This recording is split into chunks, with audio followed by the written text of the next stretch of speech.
嘉义德家种灵应的面积大概有600多公顷，本地这个时阵是灵应爱开花时间，却因为天气的关系，唔是无开，无就是这开花了后煞来冷气。农民认为讲今年灵应的收成可能是剩无到一成。开花的灵应树边啊，拢是要来浪花的芳，这应该是即阵啊，德家乡四界拢看会到的状况。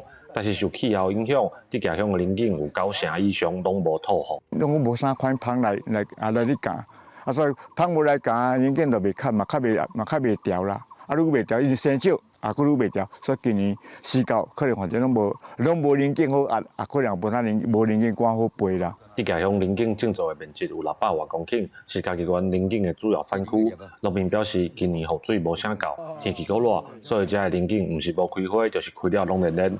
乡公所表示，目前乡内通报灵应受损的种植面积已经超过一半。咱德家乡生产的果树上大宗的乃至灵应吼，今年也拢无透风，所以根本也无开花，这个产量绝对是无超过1成。灵应爱先透风开花，互芳来浪花了后，才发到生果。即马花拢无开，芳仔嘛拢无来。乡公所就指出，即马除了灵应乃至有状况以外，刷落可能芳味嘛受到影响，呼吁相关单位爱重视这个问题。